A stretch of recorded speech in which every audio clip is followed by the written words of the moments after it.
Hi, love. Today on the pod, we are going to new frontiers. We have a man on the podcast, so get ready. I have Uh-oh. I have asked GS Youngblood, author and coach, to come talk to us about his body of work. His book that I found is The Masculine in Relationship. And loves, what I want you to know about GS's work is that when I read his book, I experienced an immediate state change. You know, sometimes in life where you hear something or you read something and you are forever shifted. That was my experience with GS's book, and that's why he is here today. GS, welcome to the podcast. Thank you, Dawn. Good morning. So, GS, your story is one that you experienced a painful divorce, and hmm it led you to do a bunch of personal work. hmm From having done that personal work, you got the bug. Is that right? The bug. Oh, well, like this is cool. Like all the cool Yeah. people are doing this work, shifting, transforming. Yeah. Yeah. Yeah. For me, like a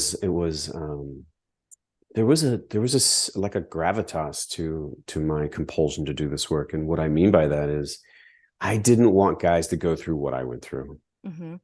I was in that marriage that you referenced. I was really unaware of polarity dynamics, and I was married to a very strong woman, and so she needed a man who could inhabit the masculine pole, so that there was both polarity and balance depending on the situation. And I had just gotten to the point. Well, one, I didn't understand those dynamics, and two, I'd gotten to that point where I was just trying to keep the peace, and that's really the opposite of what I'm talking about here. Mm-hmm. So yeah, I didn't want guys to go through what I went through, and I say this on every podcast, but I'll say it here Okay. even more so. I didn't want kids to have that conversation with their parents like I did. And I remember the day pretty vividly. It was many years ago, of having to tell the kids that we were not going to be together. Worst day of my life. Mm. And if I can save men from having to go through that, but more importantly, if I can save those kids from Children. having to have that split home, Mm. then I'll feel really fulfilled in this work that I'm doing. Mm.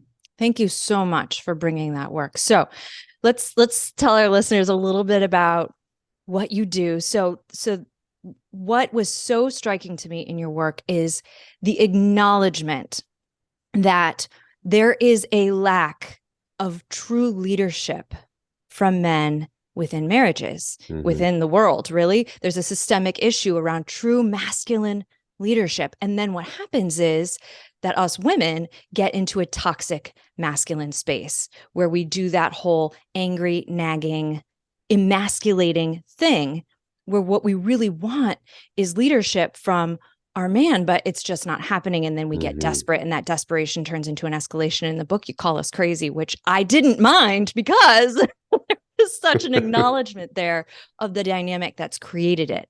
And Yeah. so when you were talking to me about what was missing in my relationships in the past, I was like, oh, he gets me. And what happened was then I felt safer in my body Mm-hmm. in like leaving the house. It was so interesting. I felt so seen by you Mm-hmm. in such a way. So you lay out this idea of polarity dynamics. And for our listeners who have never heard a single thing about polarity in relationship, help us understand. Mm-hmm.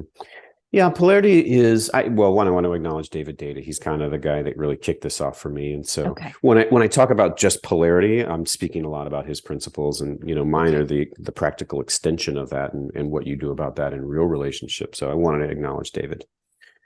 Um, Polarity is just very simply, in certain situations, you have a lead and a follow. And I said that as generically as possible on purpose. Mm-hmm. Let's say we're tango dancing, Mm-hmm. a man and woman are tango dancing. And actually, I need to stop myself. All my gender references are just for my ease Mm-hmm. of speaking. Like, it Mm-hmm. doesn't matter what gender we're talking about. So please, anybody that wants to apply the genders as you see fit. What's really important is you have one person in a masculine and one person in a feminine pole, Mm-hmm. and it can be either gender.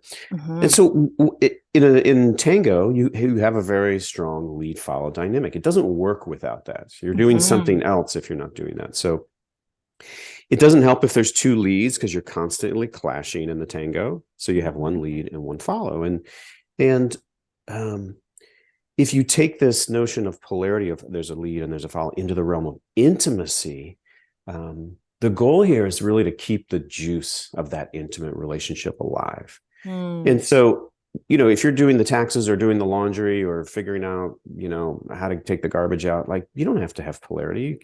Two people can be in Mm-hmm. their mask and you can kind of do logistical life, at least some parts of Mm-hmm. logistical life. But when you get to intimacy, if you bring that same sameness into the relationship, it tends to get dull. It gets tentative. Um, and so Yes. yeah, like it's kind of like, well, what do you want? And as opposed to somebody Eggshells. having Mm-hmm. clarity and saying, all right, Mm-hmm. this is where we're headed. Um, and so without that, as you said, if there's a person, I'll just even say that wants to be in their surrendered feminine, but they're constantly having to step up and fill that leadership vacuum. Mm-hmm. That person who to be in their feminine starts to get irritated and other things related to that don't feel very good, and then that person starts to act up exactly as you said. And so polarity is just that notion that somebody's going to bring leadership, and that leadership could be so strong and so competent that it either evokes, induces, or allows the other person to just surrender into their lead. Relax. Yeah, just relax into the other's lead who they presumably trust. Mm-hmm. This is no different than at work. Like we need people to step up at work, and everybody else loves that and is happy to fall in line with somebody that seems to have a clear vision of things. And in relationship, that's even more pronounced because you're in this realm of intimacy, where presumably there's one person that wants to surrender into their feminine energy. And the way I talk about it being the woman. But again, it doesn't Mm-hmm. have to be like that.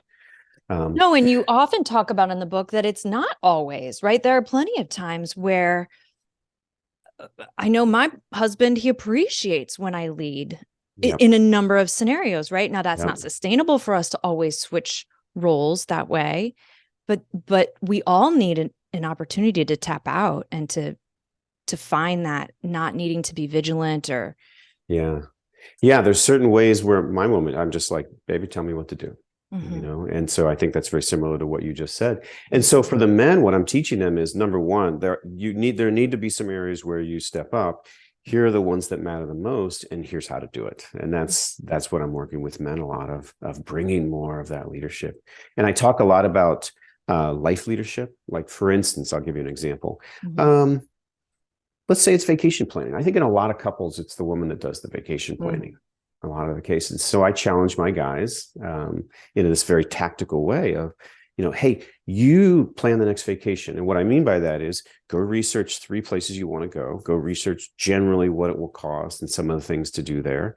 And then bring that kind of clarity to your woman and say, hey, baby, I think we need to do a vacation this year. Here's 3 places that I would love to go. So the guy is actually bringing himself into this rather than just, Mm-hmm. asking her what she People wants to do. pleasing. Mm-hmm. Yeah. So that's life leadership. The other 2 domains I talk a lot about are sexual leadership, leading in the Mm-hmm. bedroom.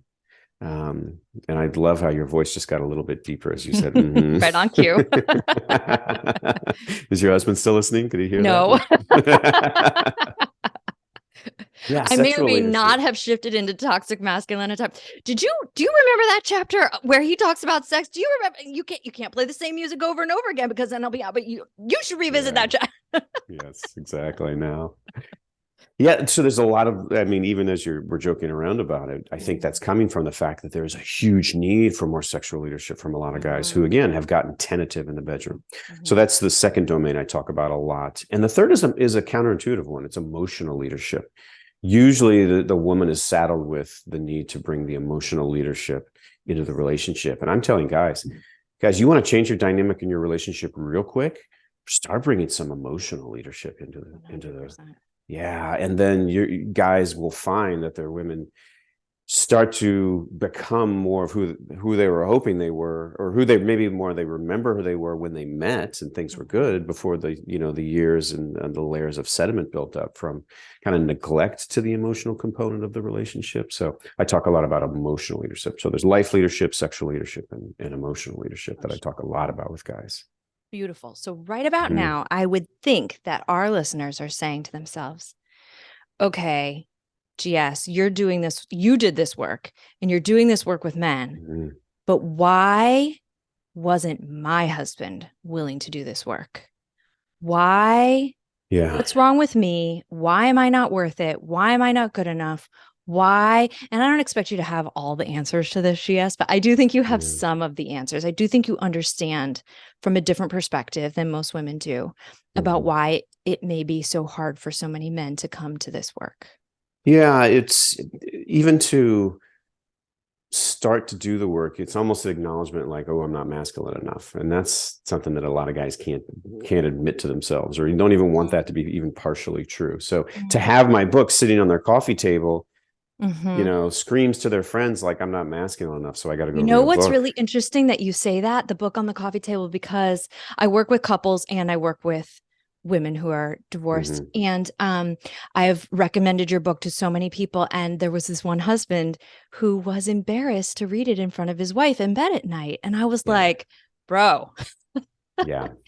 like there's no room for that here. Yeah, I know. Here's the thing that I would say to your female Mm-hmm. listeners is let him have his space. Mm-hmm. If he were to engage in this work or read the book, Mm-hmm. it's not like, what are you learning? What are you learning? Mm-hmm. Um, there is a little bit of an embarrassment factor. I think we just talked about that. And so give the man space to do this in private, and don't ask him what he's learning and how it's going, because your desperation to have a better relationship and maybe some more polarity dynamics is going to show through, and he's going to experience that as pressure, again, as an acknowledgement that there's something broken or insufficient about him, not good Mm-hmm. enough. Mm-hmm. It's one of the things that I think your listeners would do well to understand is how driven by being competent we are in life. And when we're not feeling competent, we feel like shit, basically. Mm. There's certainly corollaries, I think, to the feminine. There's certain traits Mm-hmm. that they want to adopt that if they don't feel like they do, then it's really painful, and maybe there's some shame involved. And Mm-hmm. competence is one of those. And your perception of us as competent. So if your desperation for the man to change is showing through, it's going to start to shut him down and make him more resistant than he needs to be. So give him his space. This is what I always tell him: just put the book on the table and don't say a thing ever again about it. Mm-hmm. I mean, there's caveats to me saying that, but Sure. relative to reading the book. What an interesting concept. So just the acknowledgement that there's work to do in a marriage or in a relationship can trigger this shame shutdown response, because you need us to see you as like the knight, like the shining knight. Yeah. Yeah, shining knight's maybe not the first phrase that would come to mind for me, Okay. but to be seen as competent as a man. I mean, I know Mm-hmm. as that sounds a little caveman-y, but I yeah, like we it. we Mm-hmm. want to feel that we're like a primal man in some ways, and a lot of guys don't feel like that, so they're already feeling the shame even before Yeah. the subject comes up. And I think we should probably go into like, what are the ways that a woman can express that, what has turned into a desperation but just started as a longing. And I mean, we can inject that wherever we need to in the Let's do conversation it. here. Let's do it. Yeah, because so we've got this why, and we can understand that, okay, that for many men, it's just very hard to face that level of insecurity or Yeah, acknowledgement that something might be wrong. yeah, yeah. But there are things that as women we can do to approach it differently. Yes, most definitely. One is as this is going to be hard for, I think, a lot of women who have really hit their breaking point, so they're kind of pissed, really. So Mm-hmm. I'm going to ask you to To be say the gentle. least. Yeah, Yeah. Yeah. exactly. So I'm going to ask them to be more gentle than maybe it feels natural to do, because they're so like dying. Mm-hmm. But the journey of 1,000 miles starts with a single step. We all know that phrase. So be gentle Mm-hmm. and recognize our tenderness around your disappointment. Your disappointment is very painful for us. So the more you show it, the harder it's going to be for us. Now, that doesn't mean you shouldn't show it. Like, there's lots of situations where you need to show it, Mm-hmm. but we're talking about an area we're trying to grow some shoots in the ground here. So let's be gentle and just know that your disappointment. So if your expression comes out with the smuggled disgust in it's just DOA. Mm-hmm. So really try to strip out in your expression of your pain, The which you should. drama. Yeah, the drama, and I like to call it an amplification, because Okay. there's usually, this is important. There's usually something that happened that is worthy of some like not liking it on the woman's part. But often there can be an amplification from the person's past. And I think men and women do that. I'm just talking about this. So that gets amplified because it feels like what her brother did or her father did, or, like we all have those childhood that amplify, and then it comes at us, and that the disgust can get smuggled in. So what I always say to women is, give your man the cleanest expression of your pain. Mm-hmm. The minute you put a blame or attack or smuggle in disgust, you've given him something to defend against, and he's going to get defensive on you. Mm-hmm. Not that it's your fault, it's just that it's going to create conditions where defensiveness is more likely. So, number one, give your man the cleanest expression of your heart and the Mm-hmm. pain in your heart, and what the feeling on your side, not you did this and you're so this and you always and never that. So that's number one. The second thing that I recommend is, don't step in immediately to fill the leadership vacuum. Mm-hmm. Mm. I like It's this one. yeah.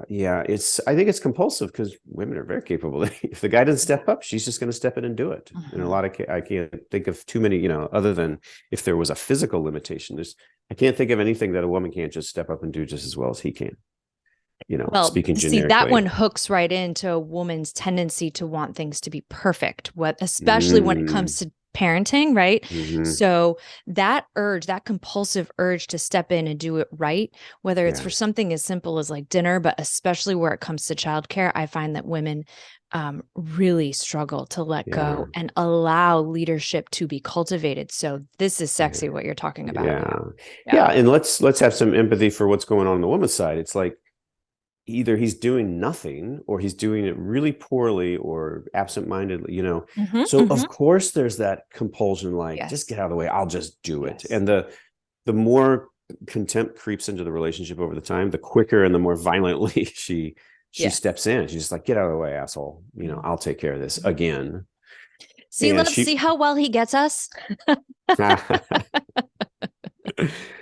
yeah, so this is the hardest part, but I think it's supportive of what the women are longing for, is don't immediately step in Mm-hmm. and take it, and maybe even reiterate, I need you to handle this, and I need you to handle it competently, and this is what I need from you as my man. Mm-hmm. Mm-hmm. And try to rest in the anxiety that would induce to be able to do that and say that to your man and not jump in. Mm-hmm.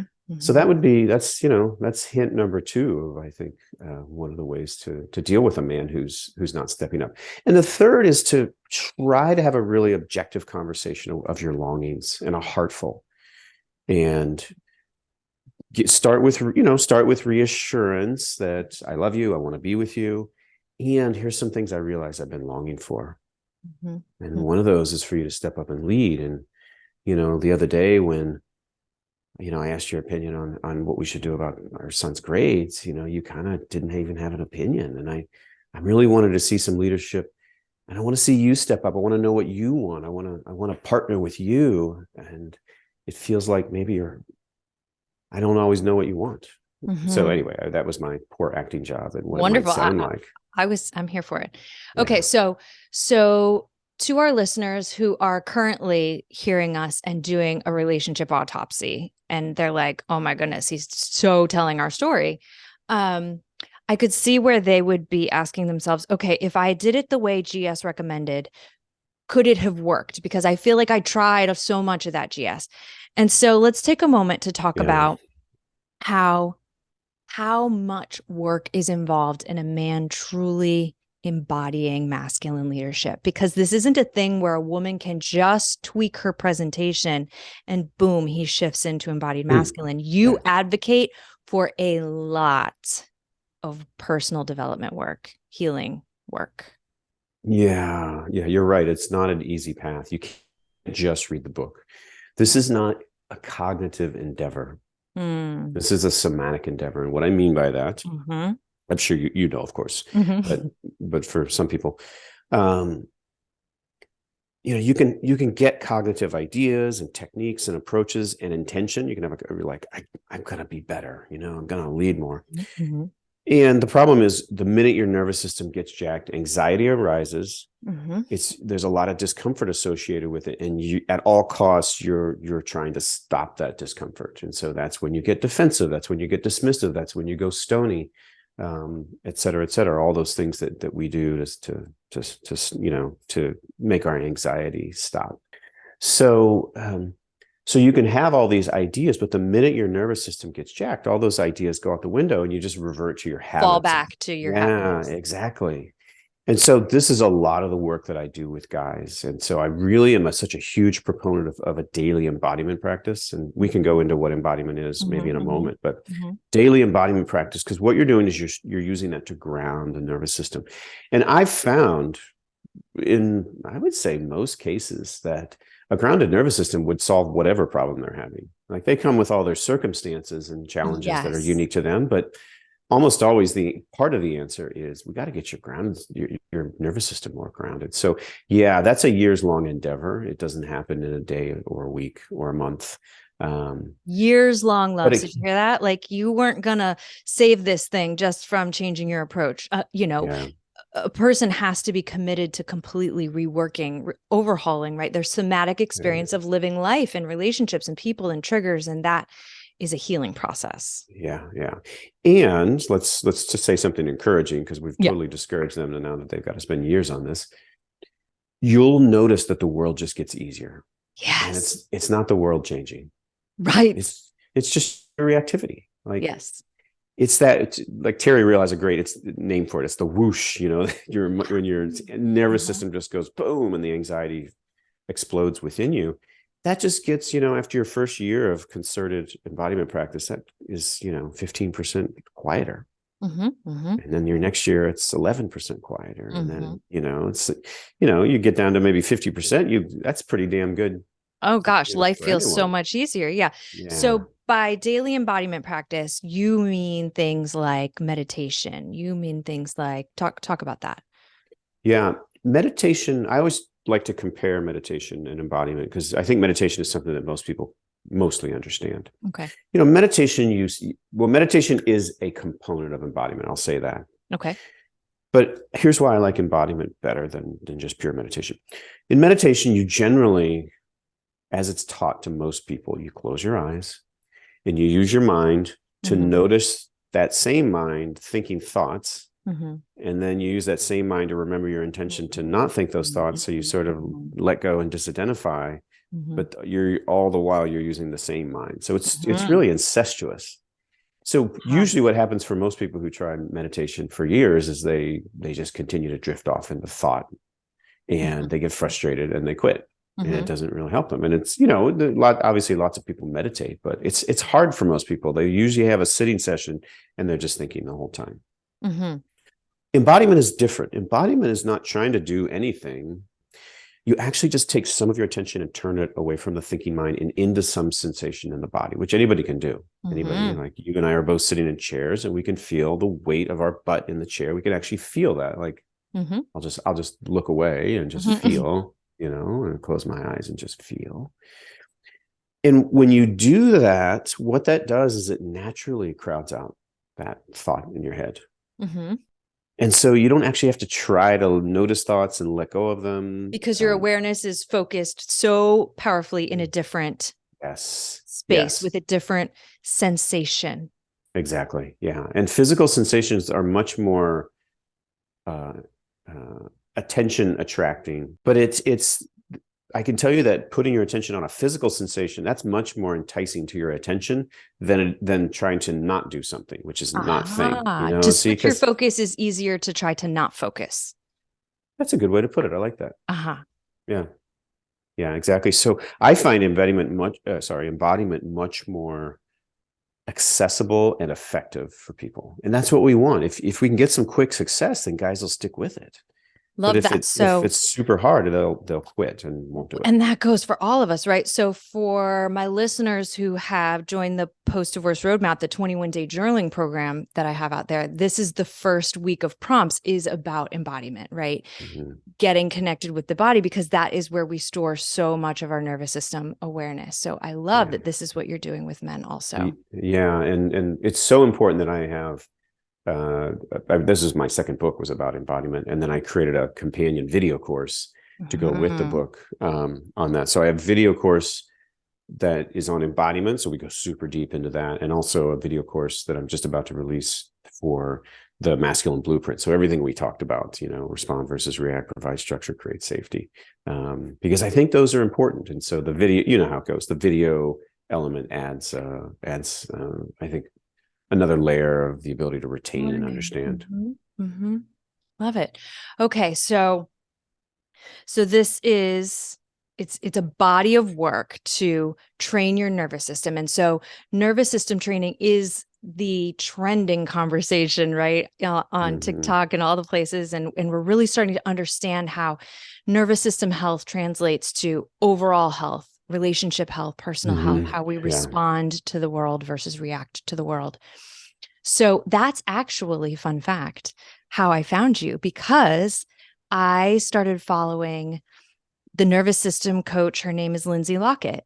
Mm. And she had her husband on her Instagram stories one day talking about coming to your work. And this is how I got the little hint from the universe to check out your book. Yep. Ah, is And this Lindsay in Minneapolis? I think so. She's Yeah. definitely up north, somewhere very Yeah. cold. I Yeah. think I think I know who you're talking about. Yeah. Uh-huh. And Yeah. so that is one of the places where you've really made a splash is in the conversation around nervous system health. Mm-hmm. And, as a mental health professional, trained therapist, trauma informed therapist, EMDR therapist, we really are understanding on a deeper level that so much of what has been called mental illness really is poor nervous system health. We Mm-hmm. have been so bombarded in a modern world for Yeah. so with so much that we don't even know how disconnected from our true operating selves that we Oh, are. yeah. We never give the nervous system a rest, and that's not how we were built. That It's is just not not how how we we were were built. built. So when our listeners are saying, Dawn, why did my marriage fall apart? Why could he not come to this work? So much of it really is about a modern lifestyle where we don't rest and heal our mind bodies, and we Mm-hmm. cannot tolerate the amount of stressful stimulus that facing our insecurities brings into our mind body. Is that right? Am I saying Mm-hmm. that Yeah. correctly? Yeah, yeah, it's one of many things but the relentlessness is a big part of that. I talk in this video course. I talk a lot about. It's a new topic for me because I'm actually learning it from one of my teachers and starting to really implement it in my life to great effect. But it's the cultivation of spaciousness. This Mm. is not a quality that's really ever associated with masculinity. But I say, Uh-huh. yeah, if you have the spaciousness within you to really start to receive the moment as it is instead of how you want it to be or how you don't Mm. want it to be, and be with the moment as it unfolds. I mean, this is stuff that's based back and going back to Ramana Maharshi of really being able Mm. to be with the unfolding moments of life as they unfold. And so I have some embodiment practices that help foster this and develop it within yourself. But it's been a beautiful evolution, both of my teaching, but also my being and Yeah. how I move through the world. And it's really, I feel so free Yeah. because of this. And Yeah. so it's been increasingly something I'm working with men on. That's beautiful. It's like life is an adventure rather than like a mission. It's like, and in a Mm-hmm. relationship, it's being on an adventure together, just being with these unfolding moments. Yeah, and I'll add a little of that. It's like in the male female dynamic for me with my woman, it's to be with what's happening for her in the moment, even if I don't like it. She's Yes. upset about something and something legit, and I want to push it away because it's pretty intense sometimes. Mhm. But if I can just actually be with it as it unfolds, like what's actually happening right Mm. now. Mhm. And we just don't do that. We kind of start to play the movie of all the times that she's upset, and we start to do the always and never thing, and start to blame inside of our head. So that spaciousness allows you to be there with what's actually happening, not this sort of autopilot version that we go into. That's beautiful. Slowing things down. Mm-hmm. Yeah. Mm-hmm. And allowing. Okay. Awesome. Can we talk a little bit more about sex? I love how your voice gets all conspiratorial and you say, "Can we talk about Can we do it? sex?" Like, well, Dawn, hell yeah, we can talk about sex.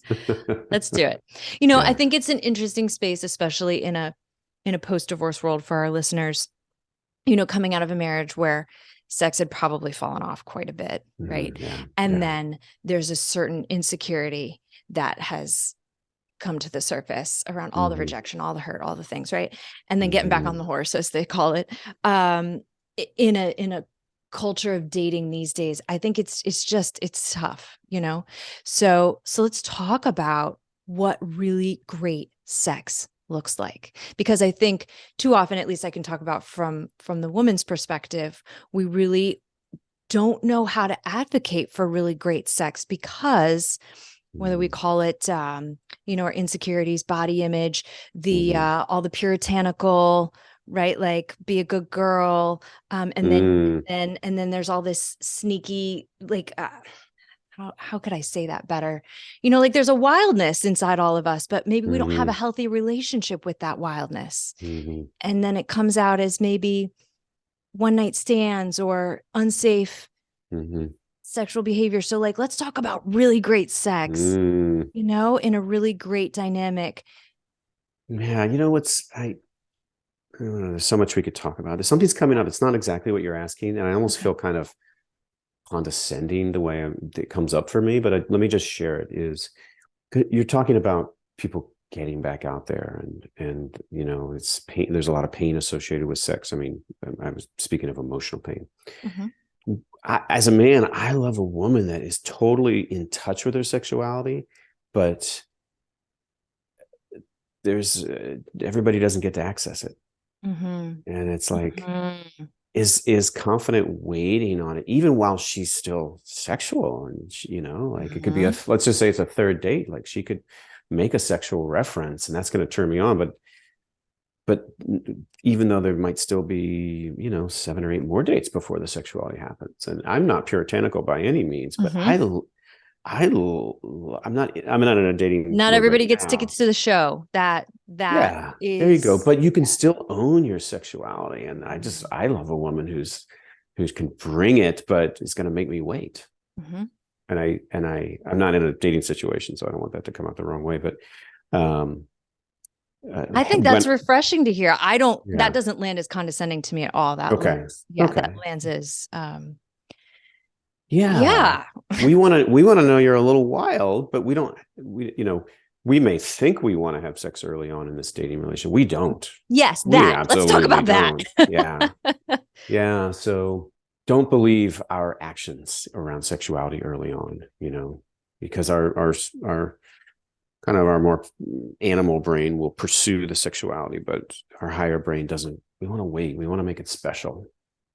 So if okay, I'll leave it. Yes. Yeah. That permission that you just gave, that kind of permission, I think, is what I experienced when reading your book. This, I'm going to say one thing, but it's not my higher self saying it. Right. So stay the course, Don't just settle. Yeah. I think you just gave a beautiful permission for us to embody our sexual selves and be in touch with that, but not feel a pressure to perform or to make some paltry exchange of sex for love, which isn't even a thing, but it gets all twisted up. Or approval or whatever. Exactly. I don't know if this is obvious or not. I'm just going to say it. We need more time to fall in love. Yeah. And when I say fall in love, I don't necessarily mean just the L word, more of just the energy of it. But we need more time, and sexuality prematurely cuts that off. Yes. And all of the psychology backs all that up, right? When we look at and not just the psychology, but the somatic experience of it, we look at the various hormones that get released at various stages of courtship. All of that science backs up what you and I are discussing right now, that falling in love does come from a prolonged courtship where sex doesn't happen immediately. Yeah, exactly. So do other things, learn to blues dance together. There's a few things sexier than being able to blues dance together. Ooh, yeah. Do some of the things that you would see at a tantra workshop of just breathing and eye gazing. and I'm sure experience this yourself. It's just, you can do things that are highly sexy and energetic. This is a lot what I work with guys on, particularly in the realm of sexuality, but also outside. It's the energetics of things. And men, can you embody your own sexual desire? And bring it animalistically, not out of control or dangerously, but just, allowing just like the raw primal nature of it to show through. So in all of my work with clients over the years, I think the thing that then happens, because I'm following you, right? I'm like with you. I'm like, yes, that all makes sense, GS.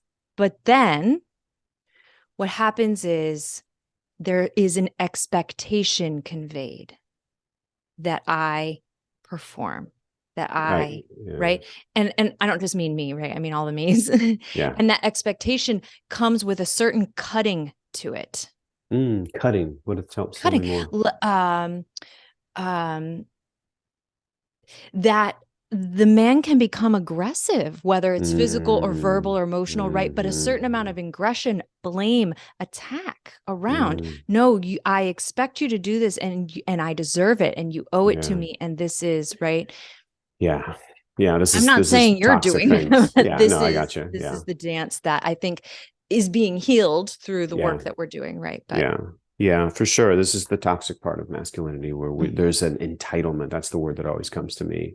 And I do believe that exists deep within the darker hearts of men. A lot of men. Most men don't manifest it, but some do, obviously. And sadly, too many women have experienced that. And that is, that's the darker parts of the masculine that really don't have a place. And thankfully, we're making progress in that realm. And so, guys, for you, the art is, how do you bring your primal nature, but your higher brain is still in control. And that's the art of things. And some people veer too much on one way or the other. And that's, we do the work to try to impact that as best we can. But that's the art for the guy, to really bring your primal, but don't be aggressive and entitled and dangerous. Love that. Thank you for acknowledging that. So beyond just sex, let's talk a little bit more about dating and being able to cultivate this dynamic of lead follow and to sustain that. Yeah, I what I would say first and foremost is for women who maybe are looking for a relationship, whether you're post-divorce or not, doesn't matter. You look for these qualities in a man.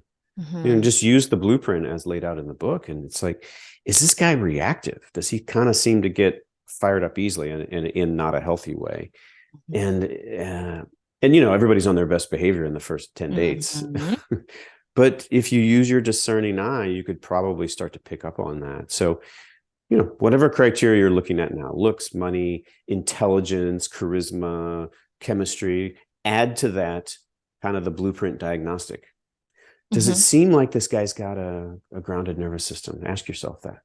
And then the second one is provide structure. And does it seem like he has leadership qualities? And then this one's a little harder on the earlier front edge of a relationship, but is this guy going to keep me safe physically?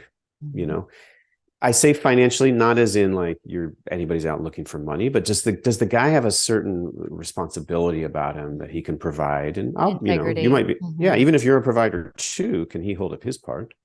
And most importantly, although it's hard to determine, is, can he keep me emotionally safe? Does he deeply listen to me? I think I don't know, I can't speak for women, but I bet a lot of people overlook those kind of qualities. And so I've always thought of the blueprint as a diagnostic that women can use to help find the right mate for them, and not repeat, the situation they got in relative to the divorce and picking a man that ultimately wasn't a good fit. And that's the whole goal, right? The thing that motivated you was, I'm sure, to not repeat. You mentioned not wanting kids to have to go through that pattern and repeat and experience.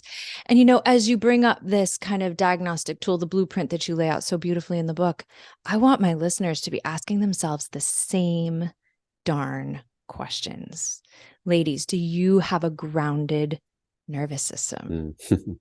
Are you bringing a certain integrity in provision, whether that doesn't have to be financial, right? But is there a provision that you're bringing to the relationship? Meaning, are you showing up with your own purpose, one that's not completely intertwined in who your partner is, but your own identity and purpose and provision? Mm-hmm. And Can I add one to that, Dawn? please. And do you bring your heart? And Mm. not in the obvious way. I mean, Mhm. most women are more emotionally oriented, so they're often bringing their hearts. But in terms of the expression, can you, when things get tough, can you give, as I said before, the cleanest expression of your heart? Mm. And can you Mhm. gently help us come back to ours? I think Mm. that's part of a leadership role that the feminine can bring, is Mhm. leading with their heart and helping gently bring us back to ours, because we need that. We It's need so that. beautiful. And I think we can't sit here because this is on a certain level, this is like kind of a low-key man bashing podcast episode. It's absolutely not, but it kind of can feel that way, low-key. Like we're pointing at, yes, see, this is everything that was wrong, and this is what is wrong, and this is why, right? But the reality is we're in it together. We are all in this together. That's so true. And we as women have been so disconnected from our true feminine nature Mm-hmm. that we struggle with vulnerability. We have an entitlement around anxiety and Mm-hmm. around emotional, like it's a drama, right? Like weaponizing our emotions and knowing exactly how to cut you with them, Mm-hmm. so we have the same accountability to really come back to our true feminine selves and learning how, like you said, to communicate from our heart in the cleanest version what we need. Yeah. And then to Yeah. not settle and to not blame you because I chose to settle. Yeah. Yeah. Yeah. Know what to look for going in, so that you don't get in a situation where it's just toxic on both sides. Yeah. And you talked about man bashing, and I'll just say something that I say a lot. I have a quote from the book. You may or may not, so this is to the men, you may or may not be the problem, but you are the solution. Mm-hmm.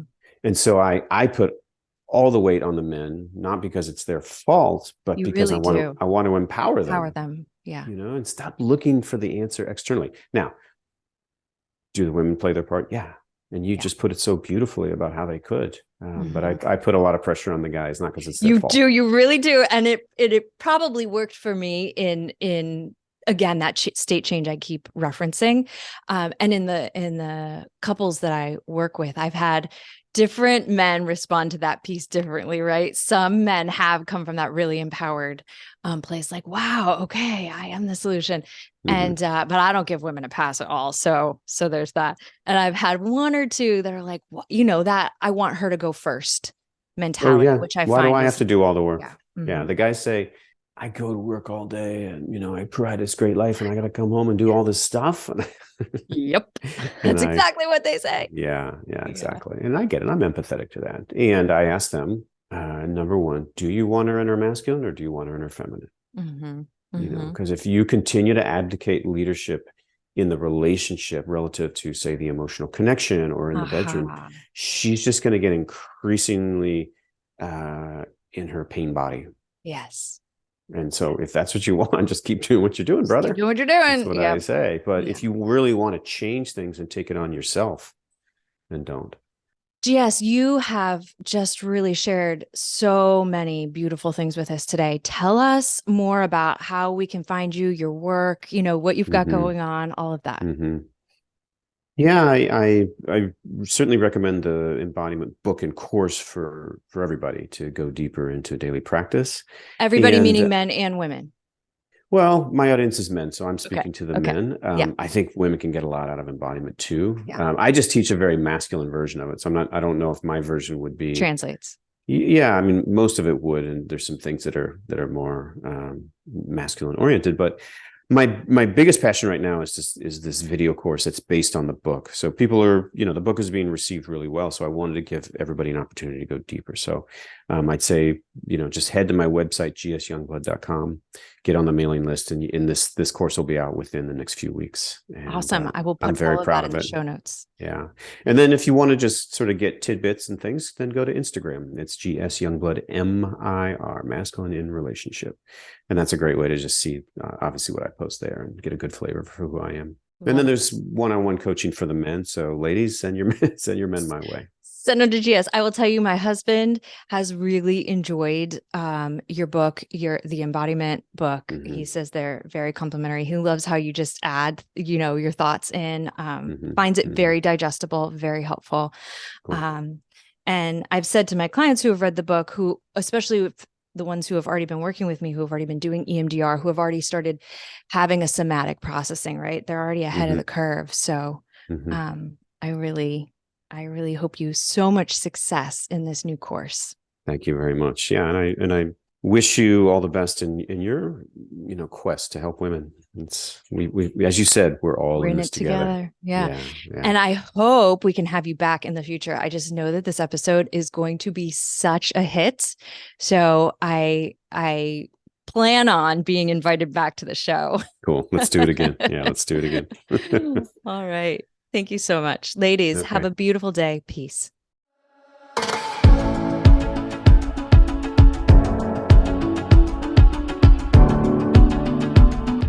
Dear Divorce Diary is a podcast by My Coach Dawn. You can find more at mycoachdawn.com.